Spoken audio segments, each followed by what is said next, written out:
जय जय श्री सीताराम। सीताराम चरण रति मोरे, अनुदिन बढ़हु अनुग्रह तोरे। सबके ममता ताग बटोरी, मम पद मन ही बाध बर डोरी। लोकाभिरामं रणरंग धीरं, राजीवनेत्रं रघुवंशनाथं, कारुण्यरूपं करुणाकरं तं, कारुण्यरूपं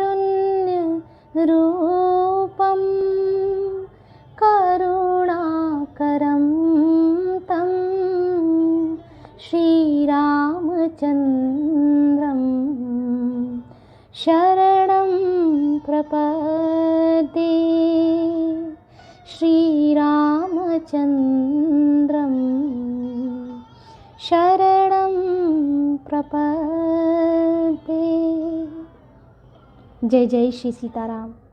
जय शंकर भगवान की, जय पार्वती माता की, जय विष्णु जी की, जय महालक्ष्मी की, जय हनुमान जी महाराज की, जय सरस्वती माता की, जय मेरे गुरुदेव की, जय गोस्वामी तुलसीदास जी की, जय श्री रामचरितमानस की, जय जय श्री सीताराम।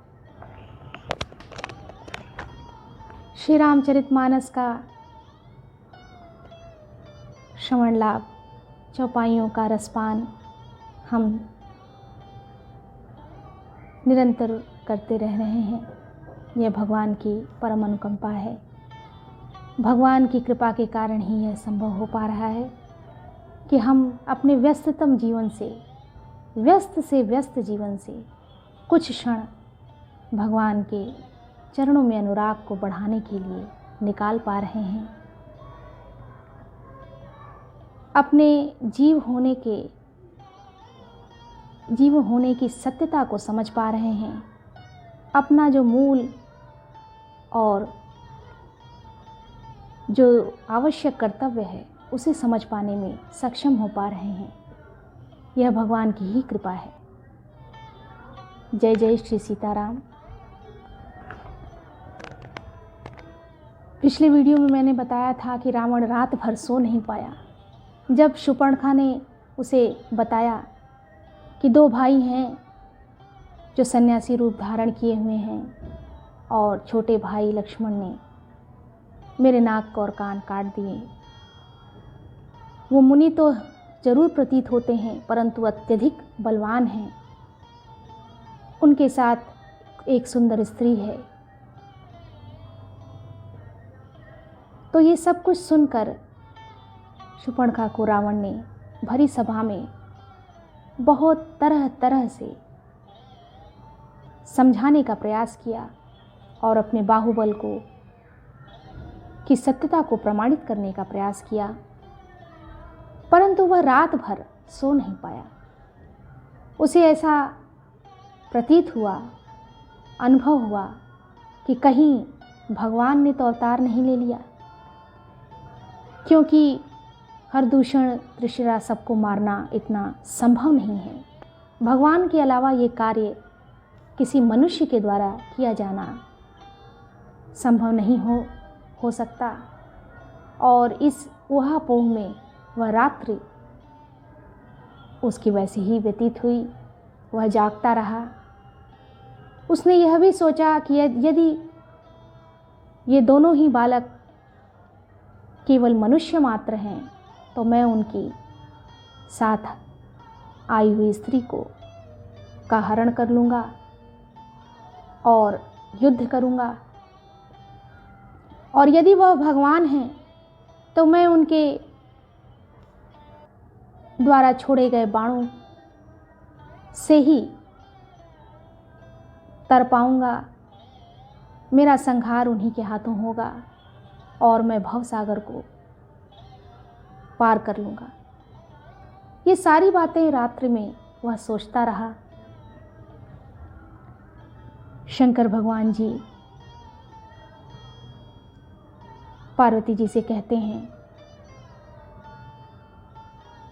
कि श्री रामचंद्र जी ने जैसी युक्ति रची, वह सुंदर कथा सुनो। लक्ष्मण गए बनहि जब लेन मूल फल कंद, जनक सुतासन बोले बिहसी कृपा सुख वृंद। लक्ष्मण जी जब कंद मूल फल लेने के लिए वन में गए, तब अकेले में कृपा और सुख के समूह श्री रामचंद्र जी हंसकर जानकी जी से बोले, हे प्रिय, सुनहु प्रिया व्रत रुचिर सुशीला, सुनहु प्रिया व्रत रुचिर सुशीला, मैं कछु करबी ललित नर लीला, तुम पावक महु करहु निवासा, जो लगी करहु निशिचर नासा। हे प्रिय, हे सुंदर पतिव्रत धर्म का पालन करने वाली सुशीले, सुनो, मैं अब कुछ मनोहर मनुष्य लीला करूँगा। माता जानकी से वो कहने लगे कि मैं मनोहर मनुष्य लीला करूँगा, इसलिए जब तक मैं राक्षसों का नाश करूँ तब तक तुम अग्नि में निवास करो। ये बहुत ही महत्वपूर्ण चौपाई है, बहुत सारे प्रश्नों का उत्तर देने वाली चौपाई है, विवादित प्रश्नों का। मनुष्यों में तर्क करने की शक्ति सबसे ज़्यादा प्रबल होती है और इस तर्क शक्ति के लिए प्रमाण का होना नितांत आवश्यक है। तो यह चौपाई जो लोग तर्क करते हैं उनके लिए गोस्वामी तुलसीदास जी ने बड़े ही स्पष्ट ढंग से लिखी है। तुम पावक महु करहु निवासा, जो लगी करो निशाचर नासा। जब मैं राक्षसों का नाश करूँगा और जब तक नाश नहीं कर लेता तब तक तुम अग्नि में निवास करो। श्री रामचंद्र जी ने ज्यों ही सब समझाकर कहा, त्यों ही श्री सीता जी प्रभु के चरणों को हृदय में धरकर अग्नि में समा गईं। जब ही राम सब कहा बखानी, प्रभु पद धरे ही अनल समानी। निज प्रतिबिंब राखित सीता, तैसई शील रूप सुविनीता। जय जय श्री सीताराम। श्री रामचंद्र जी ने ज्यों ही सब समझा कर कहा, त्यों ही श्री सीता जी प्रभु के चरणों को हृदय में धारण कर धरकर अग्नि में समा गईं। सीता जी ने अपनी ही छाया मूर्ति वहाँ रख दी, प्रस्तुत कर दी, जो उनके जैसे ही शील, स्वभाव और रूप वाली तथा वैसे ही विनम्र थी। प्रभु की लीला धीरे धीरे प्रारंभ होने लगी। असली सीता जी, असली मैया अग्नि में चली गईं, अग्नि में निवास करने लगीं और अपनी छाया मूर्ति वहाँ रख दी, जो उनके जैसे ही शील स्वभाव वाली थी, रूप वाली तथा वैसे ही विनम्र थी। भगवान ने जो कुछ लीला रची, इस रहस्य को लक्ष्मण जी ने भी नहीं जाना। स्वार्थपरायण और नीच रावण वहाँ गया जहाँ मारीच था और उसको सिर नवाया। लक्ष्मण मनहु यह मरमु न जाना। लक्ष्मण जी ने भी यह रहस्य नहीं जाना। जो कछु चरित रचा भगवाना। भगवान ने जो कुछ लीला रची, 10 मुख गयो जहाँ मारीचा, नाई माथ स्वार्थ रतनीचा। नीच रावण वहाँ गया जहाँ मारीच था और उसको सिर नवाया। नवन नीच के अति दुखदाई, नीच का झुकना, नम्रता भी अत्यंत दुखदाई होता है। जिमि अंकुश धनु रग बिलाई, जैसे अंकुश, धनुष, सांप और बिल्ली का झुकना। भयदायक खलकै प्रिय बानी, जिमि अकाल के कुसुम भवानी, दुष्ट की मीठी वाणी भी उस प्रकार भय देने वाली होती है जैसे बिना ऋतु के फूल।